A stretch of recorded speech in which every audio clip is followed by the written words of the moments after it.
What's up, buddy? It is your boy Drift. We are back with Shinobi for the Overnights podcast. Today we have a guest with us. We'll let him introduce himself in a minute. I'm gonna go ahead and let Shinobi do his intro, and then we'll go ahead and hop into our guest. What's up, y'all? Shinobi Radixan. Do a little bit of YouTube. All right, our guest today is our boy Zyrc. He was previously on the podcast before. If you guys know the lore, those episodes kind of got reworked, so we ended up putting them back to YouTube when we switched platforms. So we're gonna go ahead and run it back with him again for those of you who missed the first one. But I'm gonna go ahead and let him do his intro and shout out any socials he wants to shout out. Yo, what up? It's Gabe, also known as Zyrc. Yeah, I just do TikTok at PokeZerk, and that's about it. All right, for sure. We're gonna go ahead and explore more of that later in the podcast for you guys. But right now, we're gonna run it back. Zerk has been a part of the channel lore. He's been on Julio's channel before. He's been on my videos before. He's been on people's streams. So he's a part of the Shinobi squad. He's pretty much in the I'm an friend OG group. in this shit, dude. Yes, sir. Yeah. Yes, sir. But yeah, we're gonna go ahead and cover a couple of things because our boys kind of dipped his fingers into a bunch of different platforms and or media type stuff. So we're gonna go ahead and cover his story, and then we'll go ahead and talk about more stuff like we always do in the podcast. But I think we should share some recent news with you guys. Again, it's been happening the last few podcasts. We've been talking about stuff, especially around Sony, with crazy shit going on. And this time specifically, it isn't Sony, but I don't know if you guys have been seeing, but games have been being pirated very early. I guess games like Batman, Forza Horizon, now Subnautica 2 have been getting full games leaked and or pirated through access codes. So I'm gonna go ahead and get their opinion on it, and then we'll go ahead and move on to the actual interview part. I mean, this might just be a hot take, but hey, if it's like a AAA game, it's not gonna hurt nobody. They got enough money anyways. It's like for smaller devs, then it's like, okay, dude, they putting their heart and soul into this shit with just like the bare minimum, and you're gonna rip them for like 20, $30. That's a little crazy. But like for bigger games, hey, I come from a time where you can perfectly download music and shit, so I feel that. You know what I mean? Um, it happened, and there you go. Yeah, I feel the same way, honestly. Like, I feel like for smaller indie companies, like it probably is a bigger hit for them.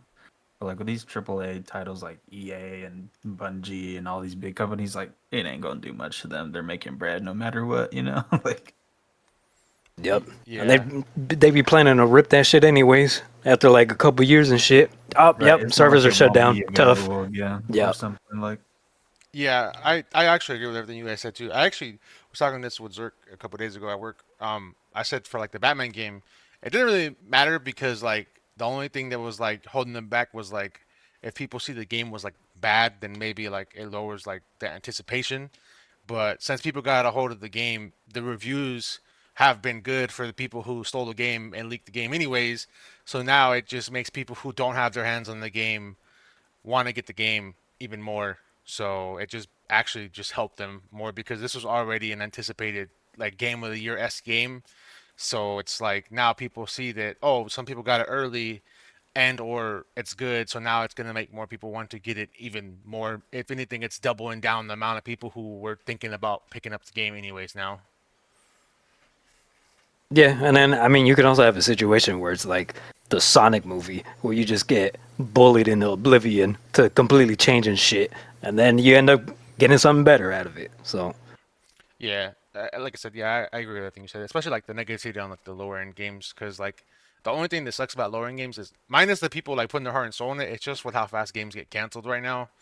Like I just think games like sometimes games come out and they're only out for like 2 months and they're gone. Like Concord was out for a day and then it just got wiped off the planet of the Earth. So it's yeah, like if it's a yeah, small game and it yeah. gets leaked and it's bad, it's like kind of tough because you may never get a second chance to like prove yourself as a dev. But other than that, shit's been going crazy. Prices for games are going up. Consoles are going up. People are leaking shit. Shout out Walmart. I wish I would have knew that, or else I would have pre-ordered my Batman game from there. that's insane. Yeah. Yeah, that's how it got leaked. Low key, if people pre-ordered it from it was Walmart, they literally like leaked it. If you pre-ordered Batman from Walmart, I was telling Gabe about this. They send you like your pre-order code for like your pre-download or whatever, Julio. but that pre-order code that they sent out accidentally was like the full game download. So like millions of people just turned around and pre-ordered the game from Walmart that day and got the game for free, pretty much, or not for free, but like That's they paid for it, but they got it earlier than intended. yeah, Yeah, that's that's kind of crazy. crazy. Yeah, theirs Shout is out a little Walmart. better. Yeah, shout out Walmart. Theirs is a little better because, like, at least I told Gabe, the Batman people probably don't care because they made money off of the sales regardless. Now, like Forza and Yeah, Subnautica, Forza just got like completely like ripped off. Like their leaks were like completely pirated. They're not making any money from the people who got a hold of that game. Same with Forza's Subnautica. been in the game for so long, man. It That's don't what I'm even saying. matter. Game like Forza, it don't matter, bro. Yeah, Forza is yeah, such a good game. Like yeah. I agree. we're gonna buy it regardless. If they don't got a pirated version, they're just gonna buy it anyway. So Yeah, Yeah, I agree. Like I said, that's not that bad. But we wanted to give you guys an update on that kind of stuff. I feel like every podcast there has been something controversial going on. I just feel like it's a crazy time. It's going to continue to be a crazy time in the gaming world, though. We're like at the beginning of May, so a lot of the game of the year potential games are starting to come out. I think from May to the end of the year, you're really going to start seeing a rapid amount of game of the year and the bigger games drop just like movies do. So we'll keep you guys updated on things like that when we go ahead and find out news just like you guys do. But we're going to go ahead and hop into the interview section. Like I said, we wanted to bring our boy Zyrc back for another episode. If you guys were around, we've had him on the podcast before, and we talked about his early gaming career before he shifted into his new adventure that we're going to talk about at the end. But we're going to go ahead and take it back to the very beginning, and we'll go ahead and start with, you. For those of you who don't know, Zerk originally started off as a amateur Call of Duty player. Now I don't want to say amateur like as in the pro points or anything, but on a very established, popular team back on the PS3, PS3 going into the PS4 era. He was still very involved in the Call of Duty scene. So we're gonna go ahead and start there with some questions. But before we get like deep into the Call of Duty lore, I think we should start off with a simple question, and just what got you into video games? Like, what you think was the moment you realized like you really liked video games? dude, that's such a tough question. 'Cause I feel like I'd go like way back. Like I remember playing like frickin' Need for Speed with my dad on like the GameCube, bruh. And like I hell think yeah. since then, like I just been into gaming. Like Yeah. played like Spyro and Need for Speed with my dad, and then got an original Xbox and just took off from there. Yeah, that's pretty common. I feel like everyone has like a little like um, story intro to games. Me and Julio had went over it in a previous podcast, so I wanted to go ahead and ask you. That wasn't really, a full part of the other stuff we're gonna ask, but we're gonna go ahead and lead into, like I said, let's skip a few years now because that's kind of just we want to know what got you in the games. But we'll go ahead and like start at the center point of this interview with Call of Duty. For people who don't know, like we said, you were a player on a team back in the day. And if you guys don't know, Call of Duty has changed a lot. And back in the day, it was more prevalent to be on these teams. There was clans all over the place. You just had the hype from like trick shotters to like pub stomping clans. The community for COD was way different back then. We've also covered this in episodes before. So we're gonna go ahead and let you tell us about your beginning to playing with Trilix and what it was like to be a player at that age, possibly, and give us a little rundown of the memories you have playing your team and competing. Dude, you're taking it like way back, man. Like it's crazy. We're gonna go through some But things, yeah.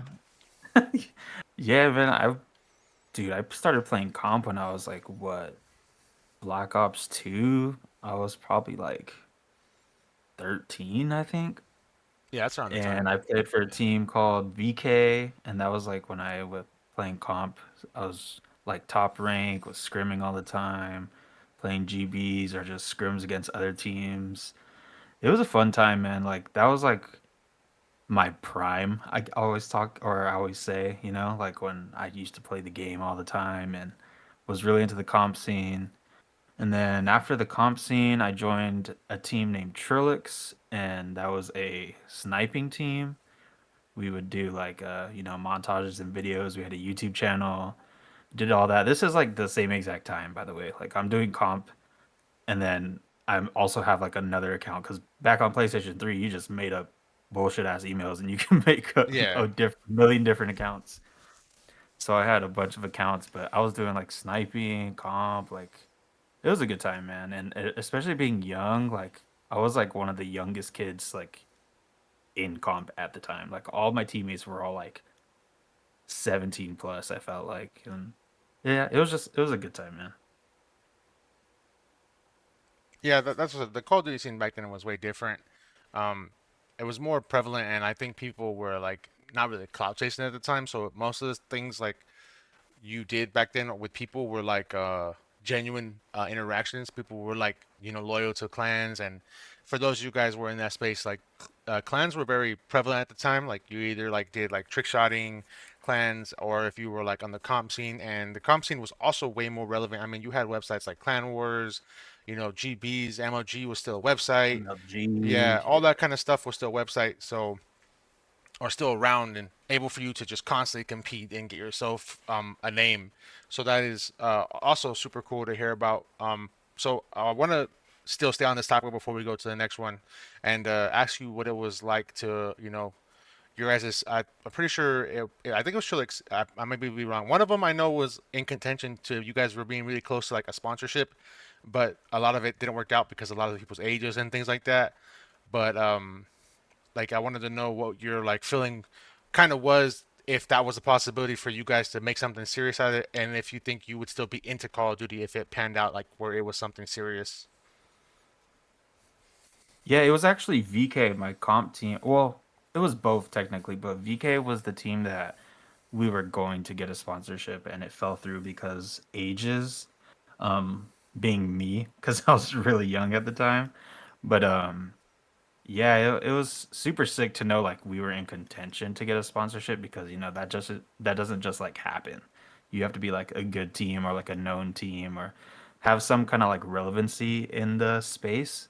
So it was super cool like being 13, 14 and having that relevancy. But I was also with Trilix on my sniping team. We were sponsored by like a few companies. Nothing like crazy, but I know we were sponsored by like a like audio and like a microphone like company and just small stuff. But yeah, I don't know, like I've always thought about this like when I did play a lot where like it would have taken me today because like I said, I don't play Call of Duty very much at all anymore, but like back then that's all I played.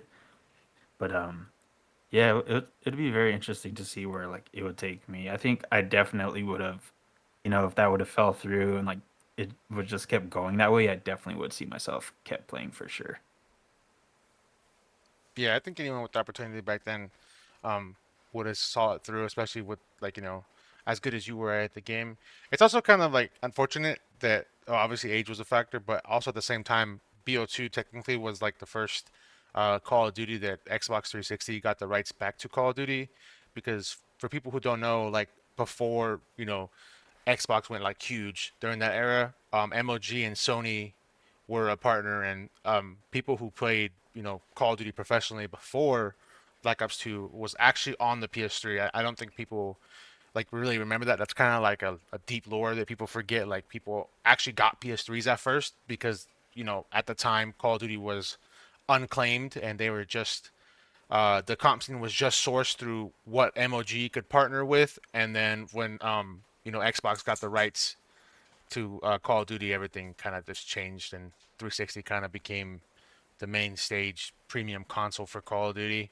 So that also hurt a lot of people's opportunities because people also left PlayStation and stuff like that to go to Xbox. So for you and your team to still make a name for yourself on the I guess lesser console at the time is more impressive, because like a lot of the teams on PS3 were like very uh, bottlenecked at the very top, because the best of the best were at the top, and then there wasn't really a middle ground like there was in Call of Duty, or like there was in Xbox 4 Call of Duty.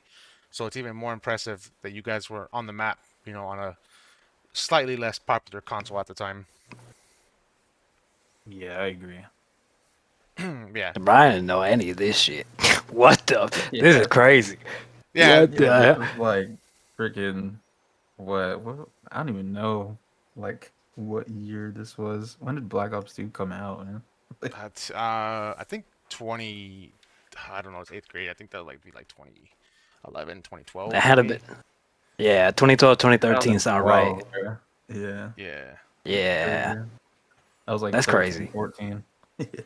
That's crazy. That age thing, Dude, that's I got to be even a cap. Cause Ryan's Worlds be out here at 8 years old getting whole ass Lego sets, custom Hot Wheels and shit. well, like you got to think he's only what now he's like what like I don't know. He's like 40 16 or now. something. Who knows? Is he really? Yeah. Holy So shit, Fuck I if I don't know. know, dude. He I is don't know. old though, and he's still doing the shit. that's Yeah. crazy. Yeah, I Yeah. It, remember. it dropped November That was a 13th, fun time, man. 2012 was the exact month that it dropped. Yeah, I literally Sound about just right. looked it up as well. Yeah, so I was like 14, bro. Yeah. Yeah. It's Like. funny too because Harley Jr. Like Yeah. I I still remember. talk to him till this day sometimes, and he was literally my teammate back in Call of Duty. Yeah, it was super. They were, like I said, I met a majority of them. They were super chill. Like I said, I feel like everyone has had like a venture through um, Call of Duty, like one way or another.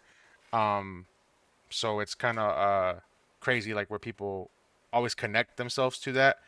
Um, because, like I said, they're like trick shotters, casual players, zombies players, stuff like that. And it's crazy to Yeah, I see feel like like people start there. a lot of a lot of the gamers had like some tie into Call of Duty for a little bit, even if you didn't play it like a ton. Like you played Call of Duty, like Yeah, that's what I'm saying, and it's crazy that like everyone started like, and especially our friend group, like our actual IRL friend group. I feel like everyone has ties to it. Either, you know, for people who like were like you, who were at the top of the level, people who were like me. I was kind of still around the comp scene, played game battles with my boys. Also just played like on a smaller team, just trying to get into the comp scene, And then like Julio and them also like they had their lore for Edwin's episode where they were talking about how they wanted to make like a community channel with the boys doing shit like Vanos and stuff. So I feel like someone always has ties to Call of Duty, and it always like it's like the core like I don't know, that community was just so special. Like I feel like gaming just doesn't. Well, I don't think we'll ever see another community like that. I think the closest thing we have to like a legit gaming community like that is probably like GTA RP now, because RP is just so popular, and the people who generally make those kind of servers like actually care about like core shit, not just clout. yeah. Dude, I remember back in the day we tried making so many different like YouTube channels or like clans and stuff. It's so crazy. Like nowadays you don't see that like at all really. Besides like the mainstream clans, obviously, like your Optic, your Phase, like you don't see any of the like the community is just way different. Yeah, exactly. That's what I'm saying. It's way different now. Um, but yeah, I don't think you know about that lore, anyways. But yeah, it was pretty legit back then. Honestly, like I guess we could like talk about like a funny story, at least from my point of view. This would probably be like one of the funniest stories that you'll ever hear. But I mean, as you said, they were a pro team. They had scrims. They had often scrims. So like when he was playing with his teams, we didn't really play until late at night.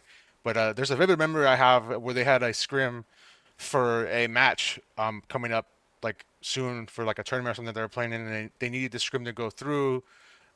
They had so many people that they had called to try to get a fill because someone from their team actually couldn't make it, and they got to the bottom of the barrel and they're like, call my boy Drift out here, and then they ended up calling me up, and I show up to scrim, and I don't really know, like, I knew the game to like a core level, obviously, but like, even if minus the skill, when you play with a new team in the moment versus like another well-established team of four who plays together all the time, you always go into it like a little worried because like I don't know their call-outs, like I don't know rotations, like I don't know shit, like how they play or anything. Like I know the basics of like spawns, I know the game modes we're playing, I know that kind of stuff. But we get into this match, and this is actually where I had already met my boy Harley, or his boy Harley, and we're um doing stuff like getting ready to practice for they're already practicing and stuff, and I get into the match, and I had already kind of know him, so he was like pretty much like walking me through it. Gabe was walking me through it, but it was so funny because we get into the scrim, and I was concerned, like I said, about the calls and stuff, and Right. then I'm like, you know what? I don't know what's gonna happen now. I'm thinking in my head. I'm like, all right, I'm kind of nervous. I gotta like warm up. I'm shooting bots and shit. And his friend Harley was like, there. It was in the middle of discussion. We're trying to figure out like like I said everything. And then he just comes on the mic and he's like, you know what? He's like, just play the objective and don't really like say shit besides calling out people's like health and shit like that, and we'll do the rest. And like, I shit you not, we played capture the flag, and there was it was 5 minutes in the scrim. This is the fastest match I've ever played. I'm only just fucking running the flag, and we get into this game, and bodies are just dropping. These dudes are like dropping 30 bombs. Dude, we finished the scrim in 10 minutes. 3 sets, just That's 3 0'd them, insane. and we beat them in capture the flag with just me running the flags. Like I shit you not, I got like 2 kills, and then after that, dude, I got a knife in hand, and I'm just like sprinting. I literally look like the cop Ran from back and Cloudy with a forth, huh? Chance of Meatball, dude. I'm just sprinting with my hands straight up, not even shooting people, and we literally just we beat them because we hit the cap of how many flags you can return per round. That's insane. Yeah, I think it's like 8 or something. Yeah. That's crazy. Played 1 set with a sub, dude, and as a sub, when I say sub, like I'm a sub player, so I'm not like really on their team. We played 1 set, they canceled the next match because usually you play a bracket, like you usually like scrim, more than 1 set. You usually like play like it's usually best of 5 or you play best of 3 and win 2, some shit. However, team set up, it's either way. It's always a wall. Like you always play like a few sets, not just like actual just best of ones. You usually play like best of threes out of however many sets you're gonna Right, play. right. Yeah, these guys, dude. We played 1 set. I was a sub, and they canceled. And I was That's like, dude, ridiculous. imagine if their real player was there. I was like, bro, like this is insane. This is when I kind of knew that like this shit was like serious. Like this is a different level of like gaming. And for those of you who don't know, like Zerk's pretty like chill. Like he's always like, like straight like funny, laughing. Like how we are now. I got into the call for this ranked match, dude, and this is the most locked I've ever seen Like everyone. you Like gotta lock like in, bro. crickets were like dropping. Like it was so quiet. Like Gabe wasn't really talking. Like the only time he was talking was like super call outs. It was like watching people like get in the zone to like play like an NBA Finals match. Like I can't really like explain it, but it was just a scrim. So like that's when I knew like okay, cool, and that kind of deepened my level of wanting to like be more into Call of Duty. Um, so it's kind of crazy.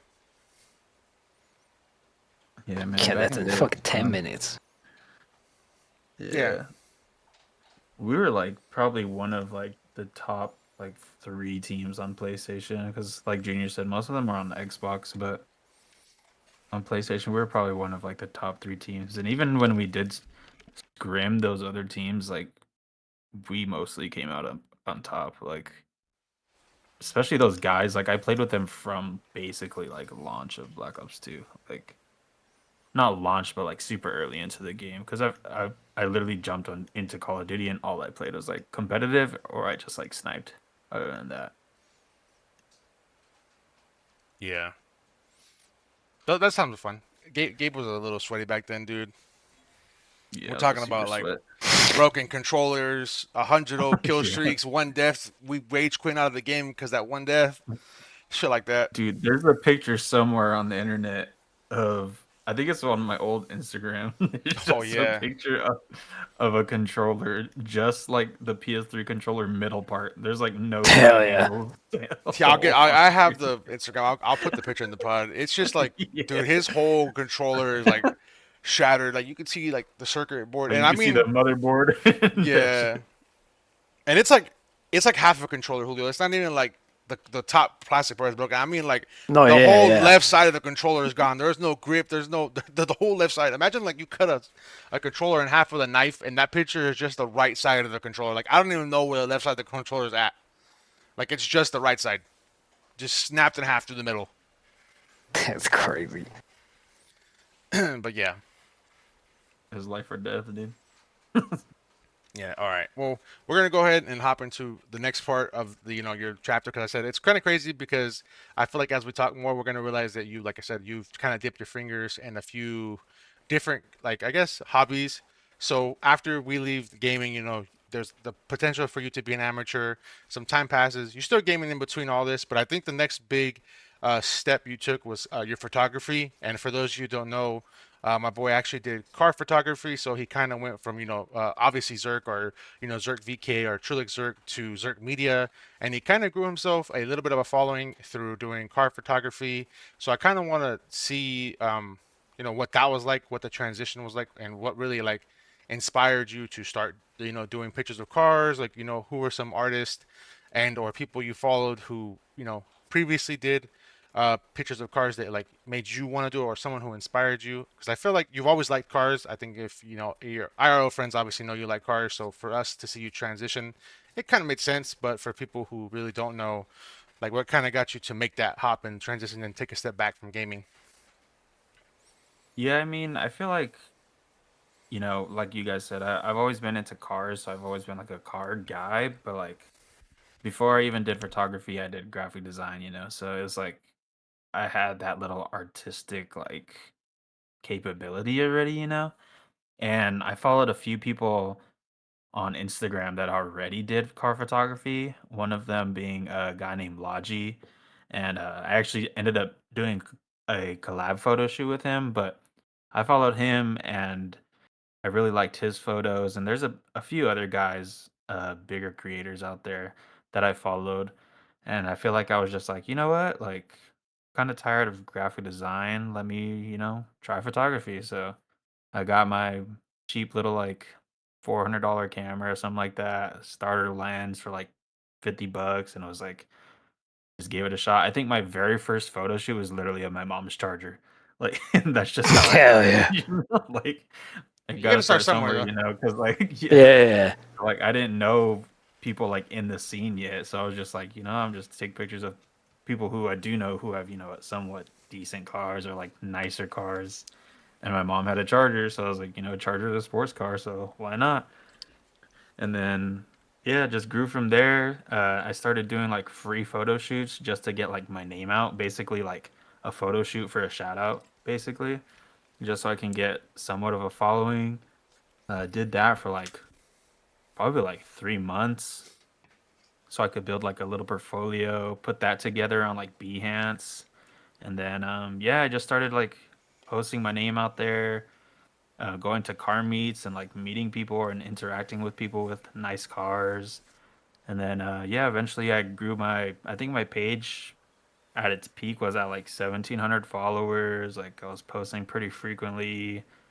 My prices were like, not up there, but like I was making decent money doing it at the same time. So it was like a little like side income and like a cool thing I like to do. So yeah, it was fun. Yeah, I totally forgot about the graphic design thing part of this lore. So that's even something else that we'll probably like brush over it. Like I feel like you already covered enough. But yeah, you also did graphic design. And I totally forgot about that. But yeah, that's what I said. You dip your fingers in so many things.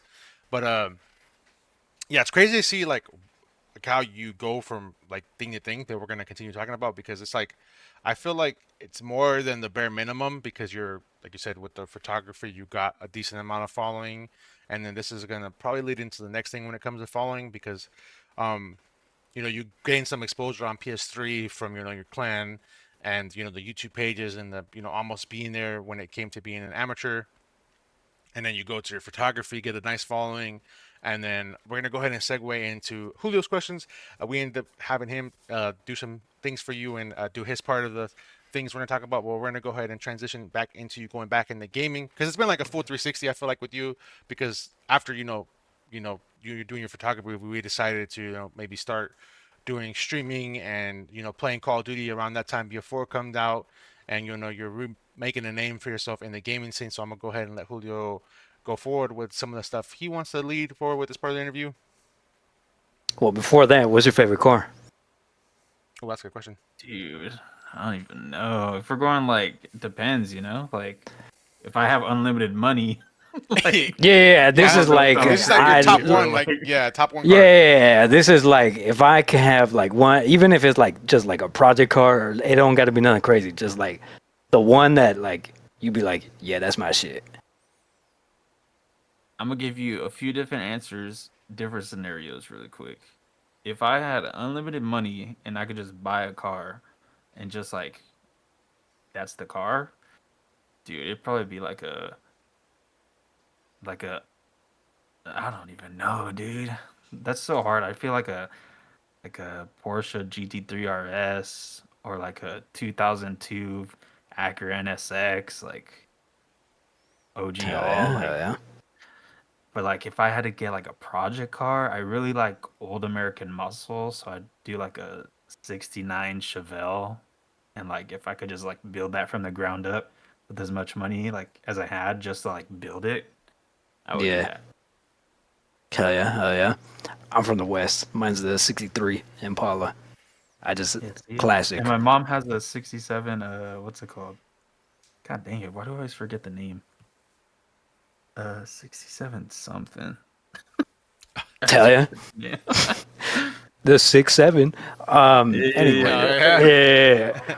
Yeah. But yeah. Go. It is like kind of full circle because I feel like you had I feel like you did do YouTube before the photo shoots. I might be tripping, but then you came back to YouTube. So what made you want to come back to just like gaming in general and be like, you know what, I want to start creating content with that.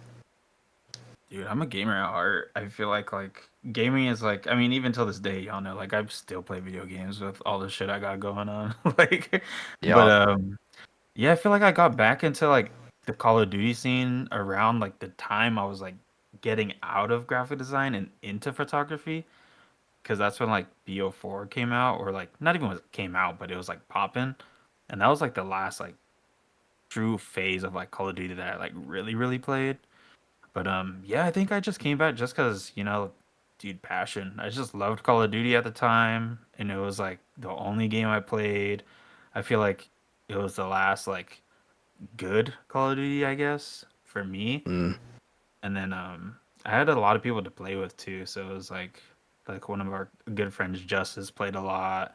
So I played with him. I knew a few people like over online that I played with all the time. But I also found like a cool little group in that game that I played like comp with super competitively. So I think that's what made me stick around a lot longer. But yeah, and then yeah, I did do content on that for actually was it BO4? Yeah, I did do content on BO4 I for a think while. I think I always wanted to do YouTube, but just like never, took it too seriously. I think it was just more like a fun thing for me. Yeah. yeah. I think at the BO4 time period, because we're like to fill in some more lore accurate stuff. It's funny I was saying lore accurate, but I think you at that time instead of you doing YouTube, I remember that was like the time like for you Twitter was really popping, and you had your graphics design page kind of merged with your Yeah, media page. yeah. And at the time, for BO4 specifically, yes, like the bigger content creators obviously made YouTube videos, but Twitter at the time really funded BO4's community, and a I lot was of people popping were on going Twitter, for not like, gonna lie. yeah, impressions and like, I honestly thinking about it like now, like Twitter for BO4 was kind of like the beginning of short form content like that we see on TikTok today, except it was on Twitter. People were always going for like impressions, and chows became a really popular thing. People would just tweet out like looking for chow. Like I said, a lot of clips, impression for impressions, and then you had like these big ass like follow groups, and people were posting like you join these big ass like voice group thingies or not voice groups, I mean group chats, and people are just you post a post in there, everyone likes it. Someone else posts a post, everyone likes it, and that really funded the community. It almost felt like we were getting a glimpse of the old Call of Duty community. It was like a support wave thing. Like everyone Yeah, was like in the mood to like help each other out. I feel like because I remember when before I even did any of that, like I remember joining someone else's like support chat thing, and I remember it was just like, dude, this one I had like 200 followers on Twitter, and was like, you know what, I want to get some impressions. I posted this sick clip, like let me get it out there, and I remember just getting like 60 likes on one thing, and it was like crazy to me. But then obviously, that turned into something else that we'll get into. yeah, yeah. But Julio was So I right get though. Oh my bad. Sorry, I was gonna say Julio no was no right no though. no. Go ahead. Go ahead. I didn't No, mean to because I cut you was off. thinking that you were right about the him making YouTube videos before, because we actually dude, I forget the name of the dude, but this is lore accurate for both of us. We joined. There was a dude we knew in BO3 um that had like a huge ass like, it was like the first like team we joined as like content creators kind of, and we had to like make videos of Yeah, why I we should be remember on this. the clan. I can't think of the clan, but it was like huge. Like the guy had like a shit ton of followers, and there was a bunch of people. It was like it was like a community for. It was like what a Discord would be today, but instead it was like a content org.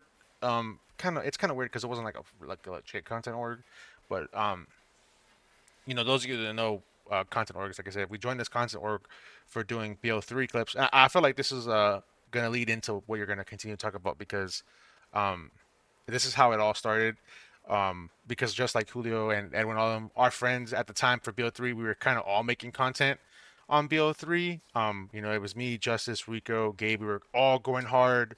We were uploading videos like pretty much like weekly. And this is like you said, it benefits when you have friends doing the same thing as you because then it feeds everyone. Just like the podcast and this podcast for me and you, Shinobi has like really encouraged us to go back to making content. I've been streaming more. You've been coming back to videos now that you got a PC, and this weekly routine is just getting us to want to make content. So, for us and our friends, that's exactly what happened. But then, like I said, it's kind of weird because he goes from BO3 to photography and then back to gaming. So back to where you were now. I just remembered that right now to throw that in there. Yeah, I mean, I guess like segueing into that because you've done it all. You've done streaming, you've done YouTube, short form. Which one did you like more? I kind of feel like I like know the answer, just because like of the Twitter thing. But like, which one was more enjoyable to just like do? You know what? I feel like it's kind of like a up and down thing for me. I think I liked the effort of like making a video, but I think I was always like unsatisfied because I always like looked at views and looked at likes and looked at all these other things. And with short form, I felt like it was so much easier to like pull impressions, likes, comments, all that stuff. Hmm. So I feel like that's why I may have liked short form content more. But I feel like I liked like the process of making a YouTube video more because like there's not really a process for short form. You kind of just like do the thing that gets the clip and then just like clip it and post it. Like Yeah. Yeah, I like feel that. I feel like it's kind of an in between thing. Like I know. I mean, I've tried doing YouTube like plenty of times. I feel like I have like these, like Junior said, I did like freaking like crazy lore, but I did videos on like Destiny 1, GTA, like freaking The Crew racing game. Like this is like my first channel. And then I went from that to like Black Ops 3, Black Ops 4, then I took a break again. I started doing Destiny videos. Like it's been crazy, but I feel like I'm in between. Like I like both pretty evenly. I feel you. I prefer you. I mean, I don't do any short form, and I feel like it's like the opposite for me because for me, I don't really look at the views or like you know the comments to a degree. Like I do want people to like interact and like let me know like, yo, I like this, do more of this, that kind of shit. Um, but I also like just the like you said the process of making the video. It's kind of like making your own like little like episode or like movie kind of thing, and there's just like a lot more work that goes behind it. So I think that's why I stick with YouTube. But the streams, man, your shits always be crazy. Um, I feel like you said this during like one of the streams. I can't remember. I feel I might just be pulling shit out of my ass. But is your preference to like multiplayer games over story mode games? Does that stem from like the competitive side of you when it comes to video games?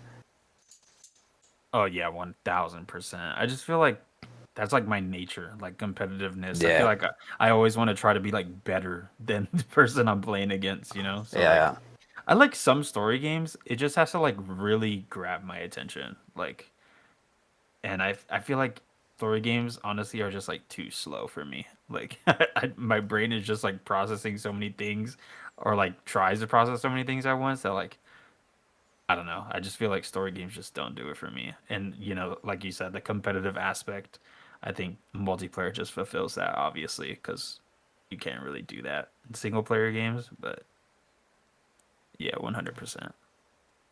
I feel you. Yeah, I feel like the only one that you streamed was the Harry Potter one. That shit was lit though. Oh yeah, But that show's fire. it's her, and I think it was only like one stream, so it was like you had to be Yeah, there kind of Yeah, moment, kind of yeah. yeah, shit. yeah, yeah.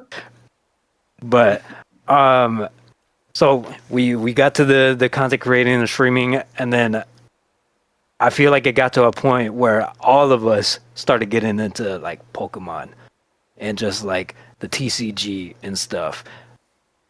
Did you collect the TCG like back in the day when you was a kid and like none of us knew that this shit was gonna be happening and shit? Do you still got old Pokemon cards? Like, what's the origin for that? Oh yeah, 1000%. Like when I was younger, I collected a ton. You know what's crazy? I have this vivid memory of like going to school in like elementary school as like a fifth grader and taking my binder of cards. But I remember I was a little badass kid, so I would fucking not gonna lie, I would steal shit from Walmart all the time. Yeah.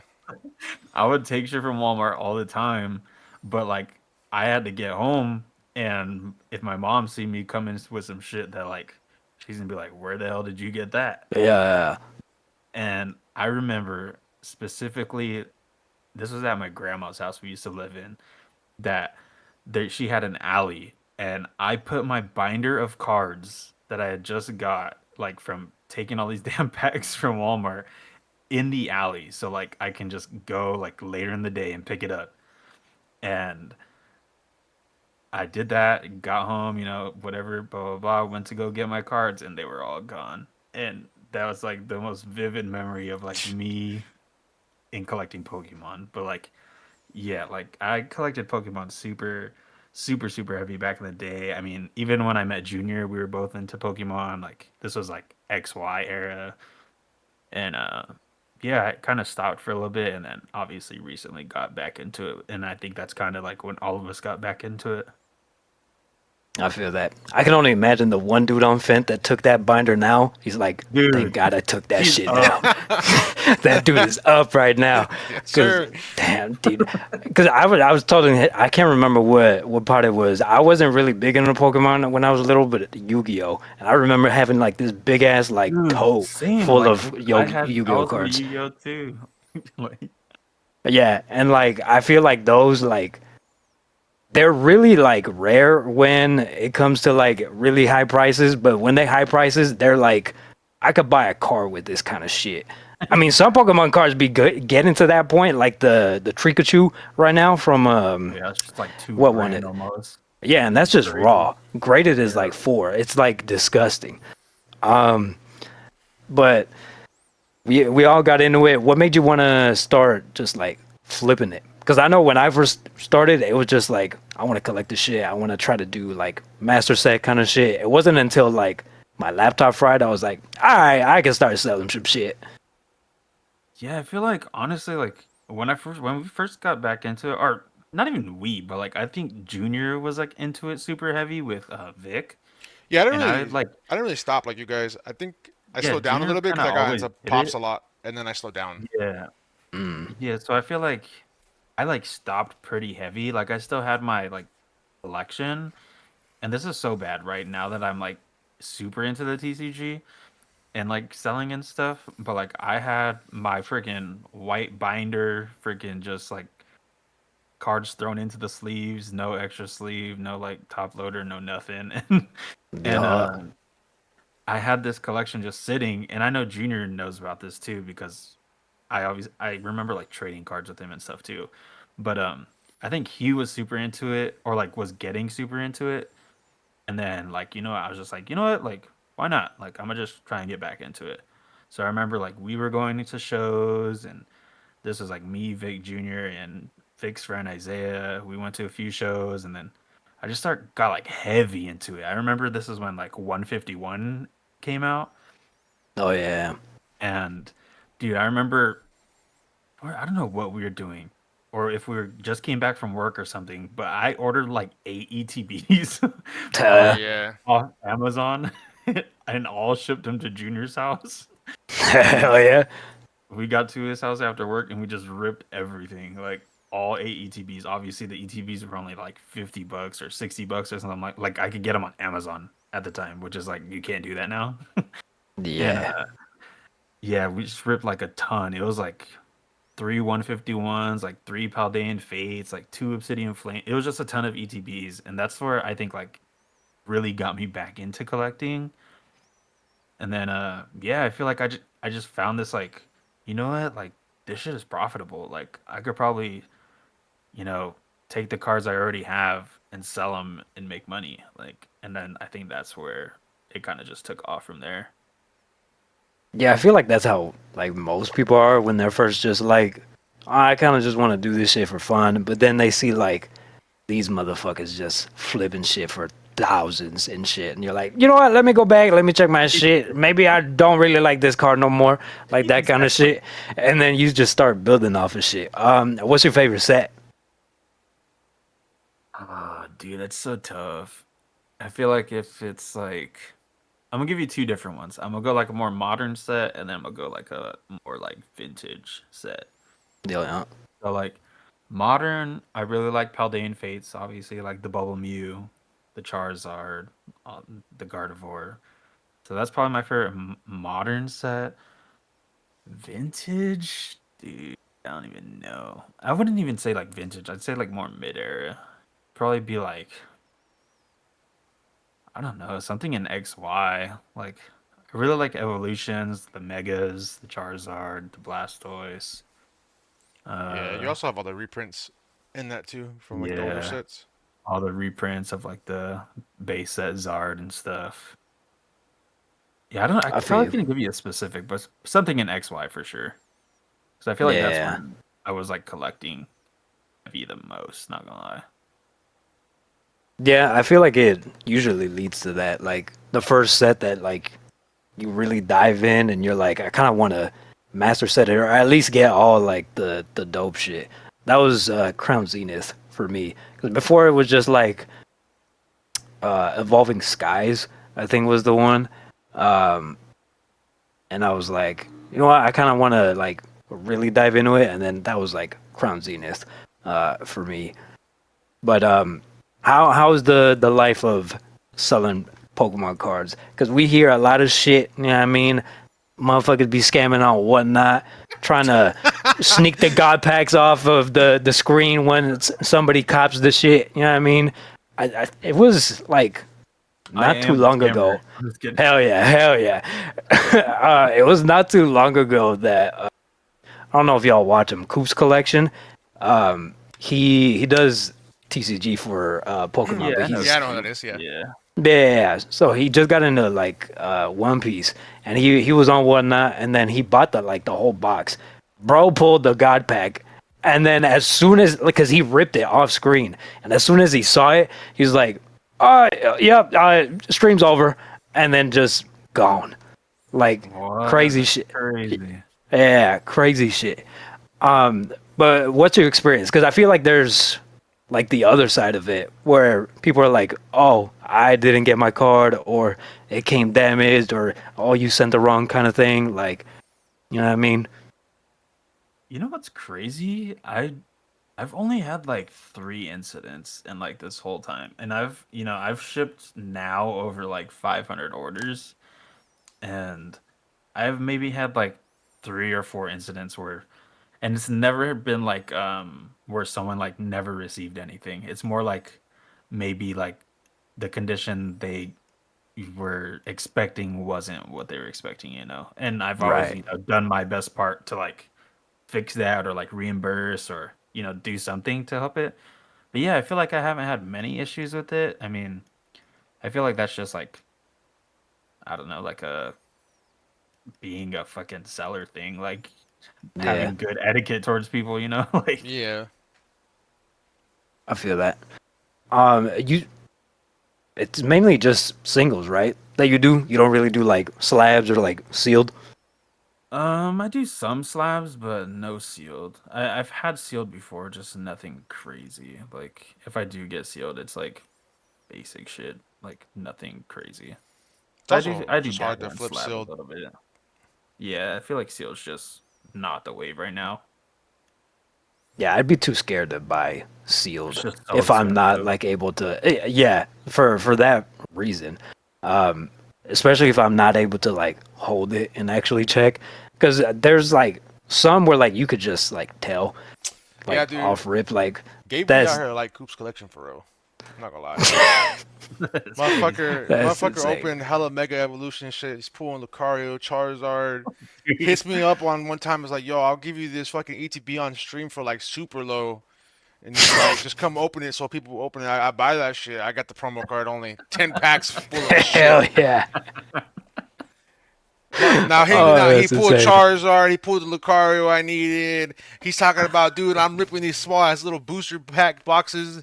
I'm getting these $500 cards. He's like, I'm my luck. I'm hot right now, dude. Open this box. Let me open it. I got a promo card. That's Nothing.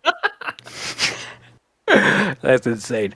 What do you have the best luck in pulling? I feel like for me, it's the actual booster boxes.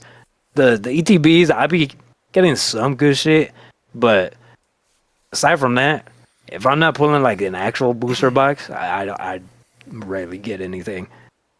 Dude, for me, it's the bundles, the six packs. That's Like, crazy. I texted Junior, like, this is when Mega Evolution first came out.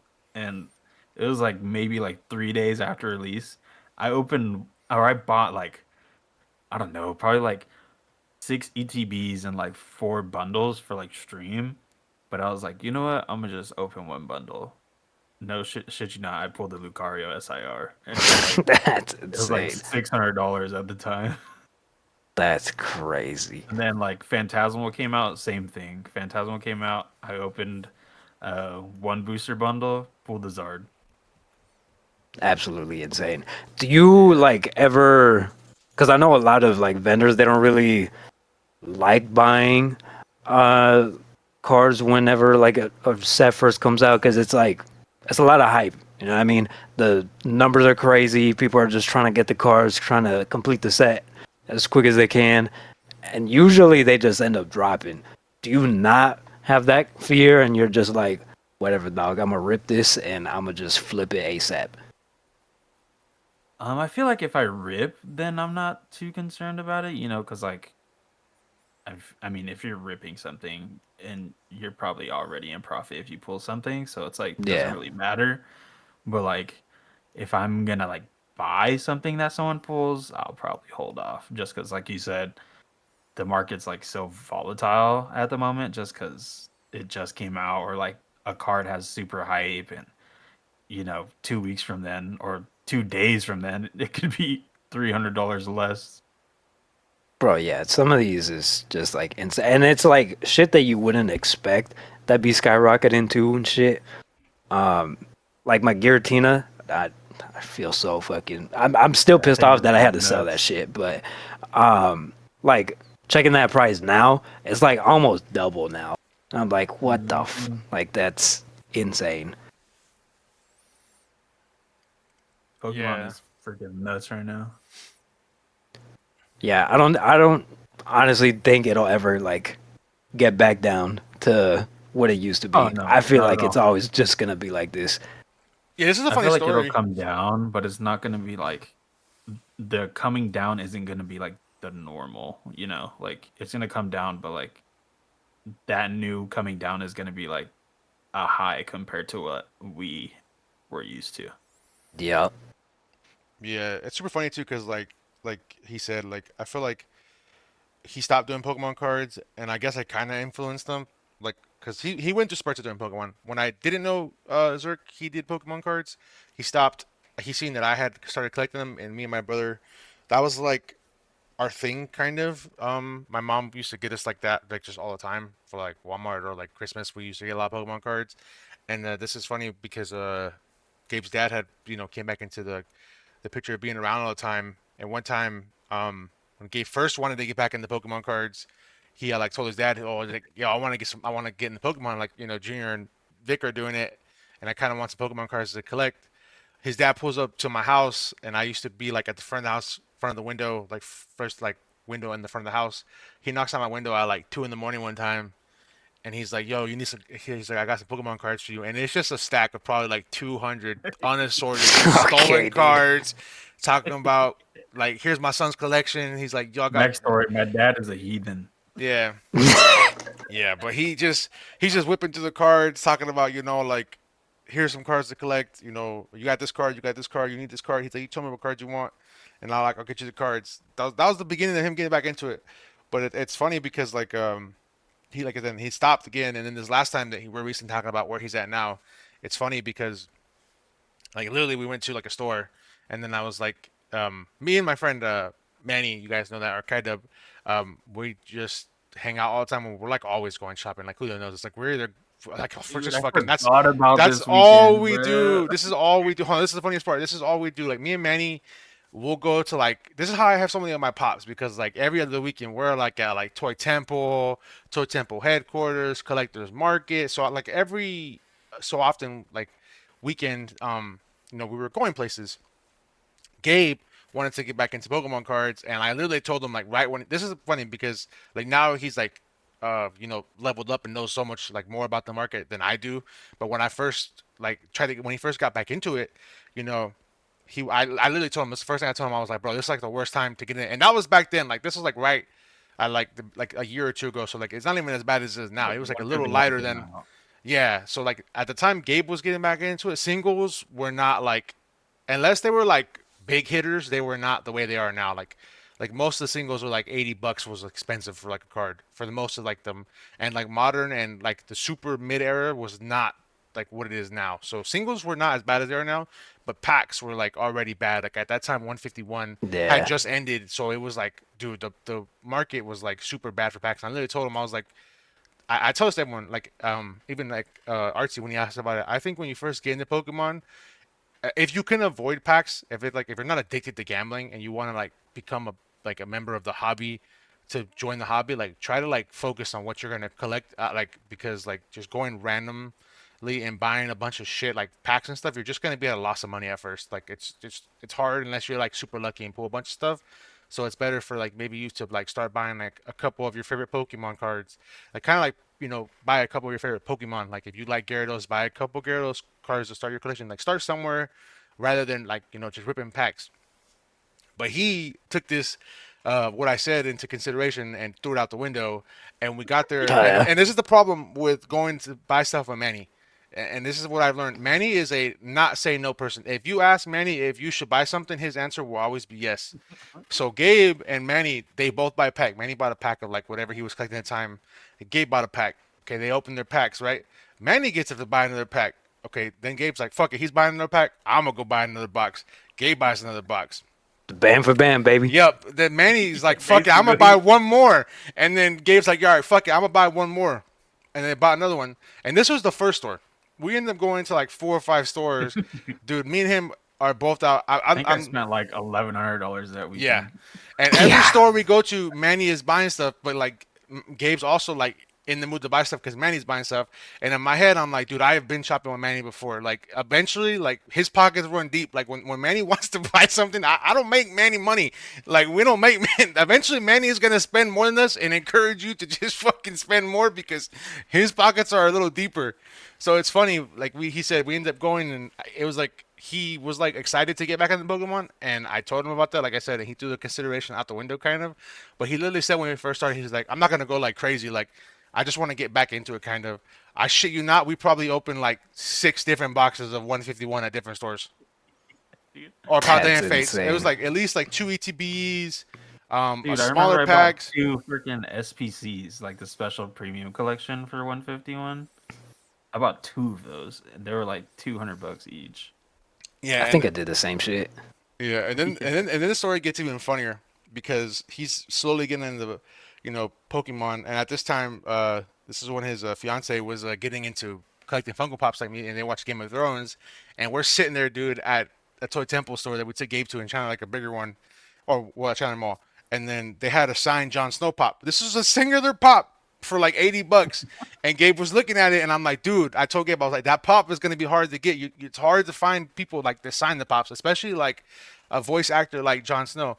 And this is after Gabe's already spent like fucking $750 or some shit. Gabe looks at the Yeah, pop. yeah. Gabe looks at the pop and was like, I don't know if I want to spend that much money on a pop. I was like, this guy.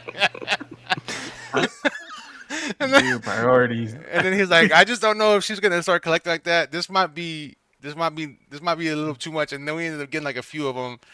It was funny. But yeah, that's the story of him getting back into Pokemon that I always thought was funny. And it's more worse because Manny just doesn't encourage you to stop spending money. He just encourages you to spend money. Yeah, because Manny can buy the White House and he'd be okay. Yeah, that's why when I go shop with Manny, it's hard because like I want to go shopping, but then it's like if Manny really wants to go shopping, it's like we're gonna go to like multiple stores, and I'm I like, can go to damn, Fashion Square Louis Vuitton. yeah. And like I said, when Manny goes shopping, he goes shopping. He does cards. We'll stop by like jewelry stores. He'll get shoes, watches, and I'm like, dude, I just bought like $100 worth of Pokemon cards, and I'm not sure I can afford this smoothie from DQ now. Thanks, right?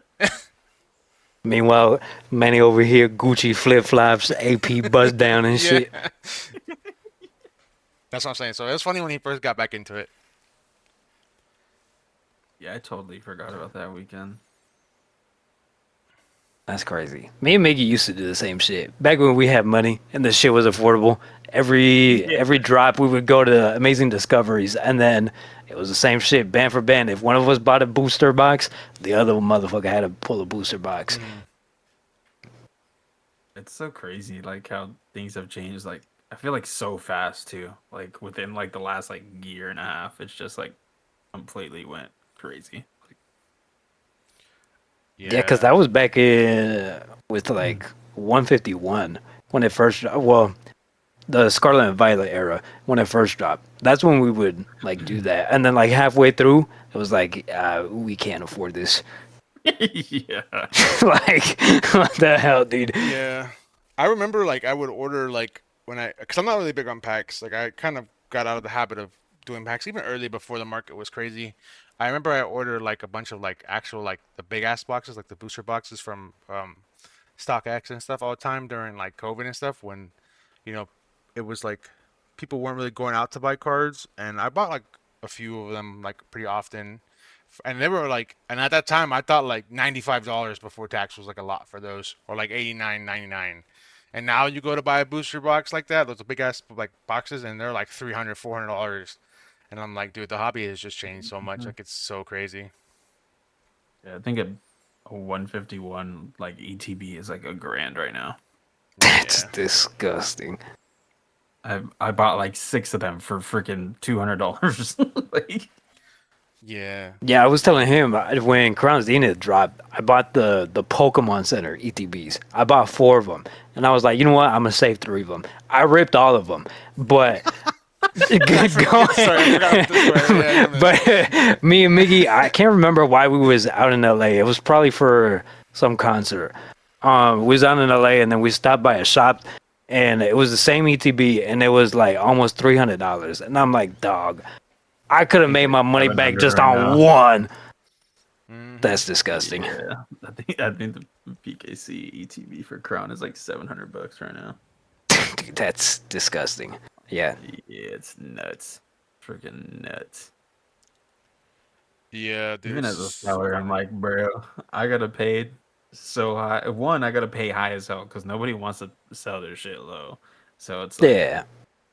I gotta pay competitively while also trying to make a profit at the same time. So Yeah, that's always the struggle. But I feel like and it might just be because it's like on YouTube and shit, and they be trying to like, yeah, I mean, get the good viewers on their side and shit. But I feel like if it's usually vendor to vendor, they usually cut you a better deal, right? it just depends. Like if one, I feel like obviously the relationship you have with that person already. So Yeah. like obviously if you have a better relationship with that person, then they're gonna hook you up probably better than others will. I feel like for vendor to vendor, I think it's mostly used just because vendors have the inventory, you know? Like if you're Yeah. looking for stuff, you will probably find it at another vendor than you will through like a random person. I feel that. But like, I feel like the percentage really isn't the thing. I think it's more just like the availability of what you can get from a vendor. Because I mean, I buy from a few vendors or a few streamers that I follow, and I pay pretty damn high. Not gonna lie. That's crazy. It might be different because the shit that I be seeing is like actual card shows, so then you don't have to pay like or put it into consideration like the shipping and like insurance if you go on that route and shit.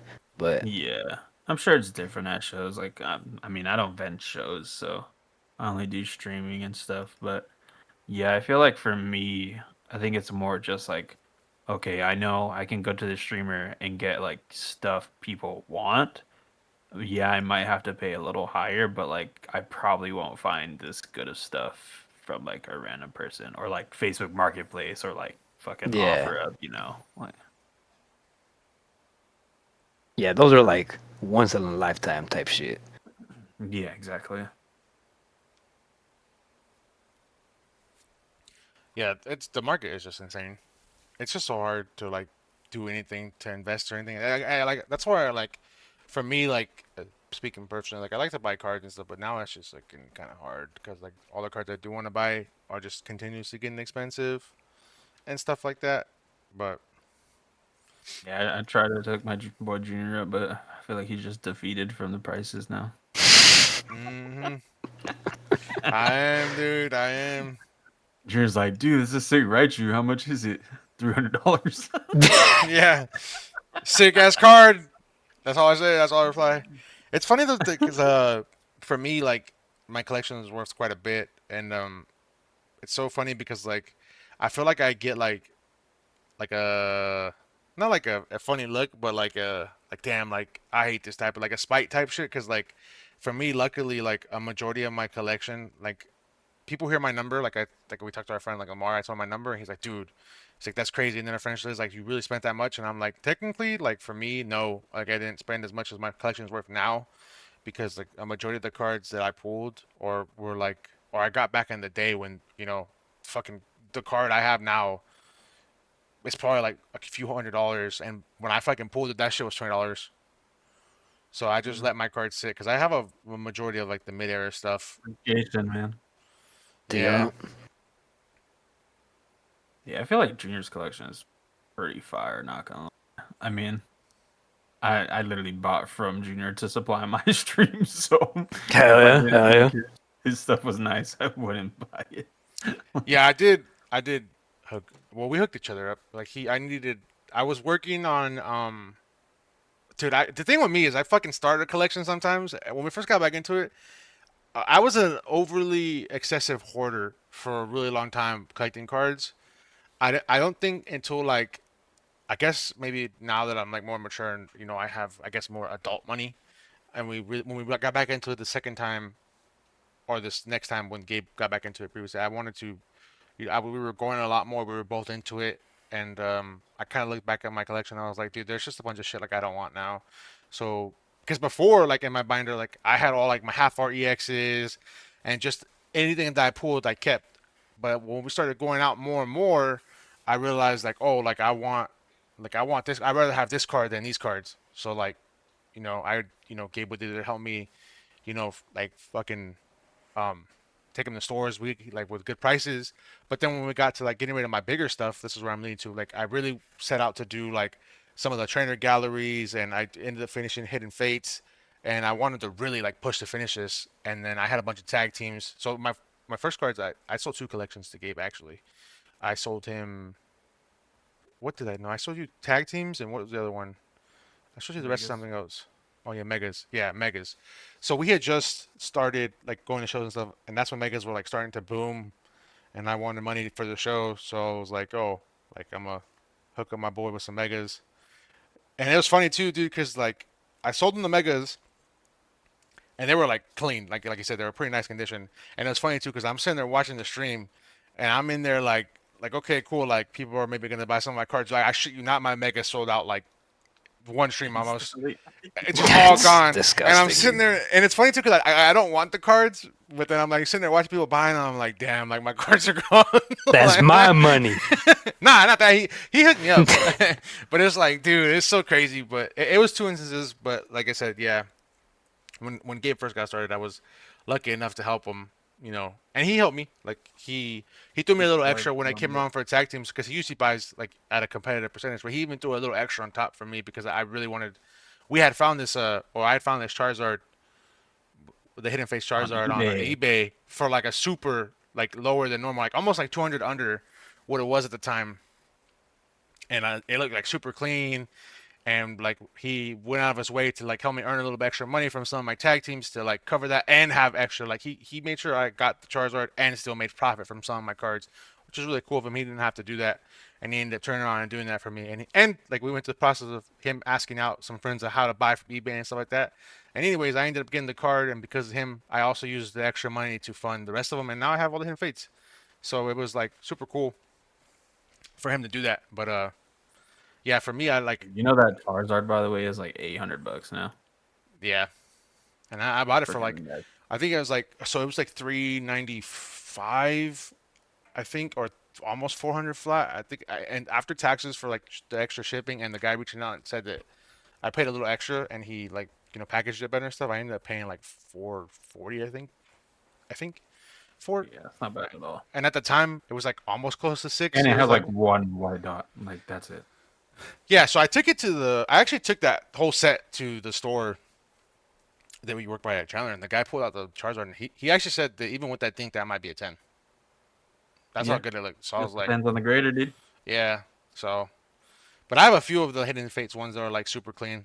Like, That Rayquaza you got, that's a 10, bro. yeah. But yeah, it's funny though, because like this leads back to like the whole spite thing. I feel like when I take my collection places, and it's funny because I pulled most of these cards and I just kept them in good condition. And then when people hear that, people are like looking at them like, damn, like it's hard for people to do that, or it's hard for people like to keep cards in good condition throughout so much time. Luckily, my parents were like pretty on me about keeping that shit nice. So like, shout out them because now I got quite a bit of a expensive collection. Now I got 30 bands in my collection. Yeah, I'm Yeah, actually I'm actually close. I'm actually close. I think now I looked at it. I'm at 20. I'm almost at 25. I think. that's And disgusting, dude. yeah, I got like 2 grand. Hell yeah. Yeah, I got the the Pikachu stamp box ones, and that's about it. You have the stamp box ones, bro. That, bro, okay, so there was a time where I did Let me want to have a. like sell them. Uh, there was a time where I did want to sell them. It's too late now. Changed my mind. But I bought the stamp box when it was only like $200. Jesus Christ. Yep, and I was like, do I keep it like sealed? But like I want to like see the cards and shit. I just cracked it open. But yep, that's about as much as I got for my collection after Yeah, selling everything. I have one slab, the freaking Mewtwo and Mew PSA 10 promo, and then a bunch of Ampharos cards, and that's it. Hell yeah. you did. Yeah, it's kind of crazy because you did have like you had a solid collection of I like silver did have like quarters. 13K in my Yeah, collection, but then I used that to fund my selling stuff. yeah, and I feel like this is a good question where we get to the end of the podcast because I feel like in the beginning when we, like I said, like me helping you out, not only me but just the people helping you out. I also think the hardest thing about like, and this is you can give advice to people who do this. Um, I think one of the hardest things for me, this is why like I try not to sell cards because I don't think I'd be disciplined enough to want to sell cards that I want to collect. So it's like if I go to buy a set from someone or some shit and I want to get into business, I'm gonna be like, dude, I don't know if I'm buying this to sell or I'm buying this shit to go in my binder.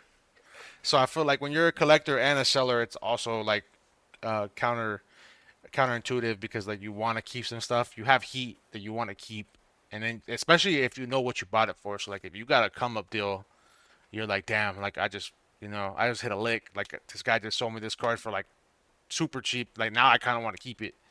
Like that's the hard shit. So like, how did you really make the decision to step back on collecting and really push forward to selling? Like, was it like a hard decision or was it like something like slight? Uh, I don't think so, honestly.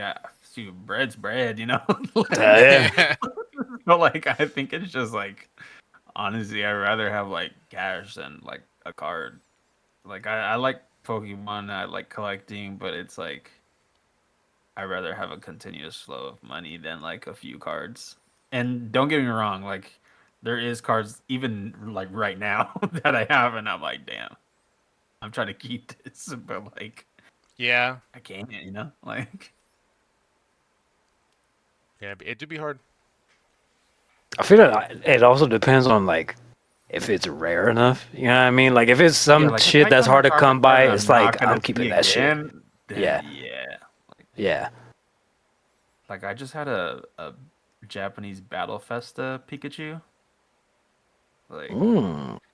from like 2016, and like it's the first time I ever had one, and I bought it for $850, and they go for like 14, That's and I crazy. wanted to keep it so bad, but I ended up selling it. But you know, I get one back again Eventually. Hopefully, eventually. yeah. Yeah. All right, I feel like that's a good ending note. I feel like we've covered a lot of things. Um, like I said, we plan to have more guests on the show. Maybe Zirk will return. We can, talk about some more stuff. There is some stuff we kind of missed out on. We didn't really like, explore the whole Twitch thing because there was like there's so much lore with our group that it's kind of I funny. feel like I've just done so many things too. Yeah, Like for you especially, yeah. Yeah. For you it's different. For like me and Julio, it's like pretty narrow. Like I've always like just done YouTube or Twitch. But like for me, it's just like the games that I uploaded. Really, that was the only thing that changed. But the grind, like or what I did outside of that, hasn't changed really much. Um, so it's crazy. And Julio's pretty narrow too. Like his is not very hard either. Like he goes from like group channel to his own channel, let's plays and stuff like that. So we've grown and changed. But like I said, there's more lore we could talk about. I feel like there's so many side notes of like things that we invested time into. Like for a while, it started with Julio's channel. Like we were all like when we first met, we were all doing dumb shit on Julio's channel, like the Brawlhalla videos, the Apex videos. Yeah. Julio was Yeah, going crazy on the Julio was tube, going bro. crazy. Yeah. Yeah. Then we got into like, I guess we covered a little bit right now. Then we got into like the slight like me and Justice were going hard. Like we went for like a year straight. Like I was only uploading Madden, he was uploading like Call of Duty, and then that inspired everyone to start like doing things, and then we all kind of took a break from that, and then like Destiny went kind of hard. Like we were all streaming Destiny, all uploading videos on Destiny. It was like a group thing. It wasn't even like just one person. Like we were all, even Dylan was streaming Destiny. Like we were all doing things involving Destiny, and then now we circle back to where we are now, and it's like I said, we went back and it all leads back to Julio. You guys are up there making Helldivers videos, more Apex videos. The group videos Dude, kept coming. Yeah. that's like the best video ever. Dude.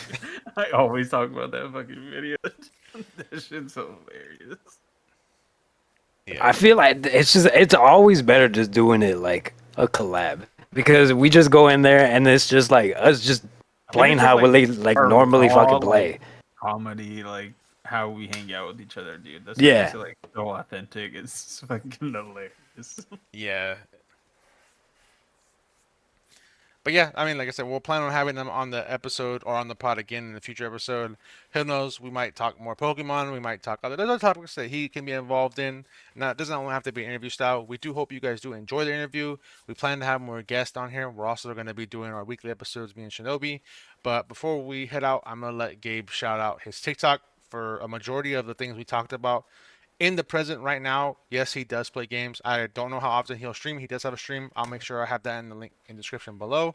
I'm going to let him also shout out his TikTok because if you guys are interested in anything Pokemon we just talked about and or want to buy Pokemon cards, he actively goes live and or is in plenty of people's Discords or his own Discord that you can reach out to him and try to purchase cards. He's always posting cards in like Facebook groups and things like that. So I'm gonna go ahead and let him shout out his TikTok for that. Yeah, you can find my TikTok at not Zyrc. Um, yeah, I go live pretty often, just like Junior said. And if you need anything Pokemon, just hit me up. Yep. And like I said, everything will be in the link in the description below. Make sure you guys like, comment, subscribe. I'm going to go ahead and let Shinobi do his outro. I'll do my outro, and then we'll be out of here. I mean, I'm always here. Y'all already know me. Today, though, spotlight's on the boy. So go follow everything that he does. Because even when he does be doing the streams every now and then, man, it's worth even just like putting it in the background, man. Yep, I Appreciate you. 100% agree. Appreciate you. Like I said, make sure you guys go to him. Very good prices for Pokemon if you get into Pokemon. Like I said, who said streams are also fun. We're usually always playing games together, so it's very interactive. But other than that, it has also been your boy Drift. We will see you guys in the next one. Peace.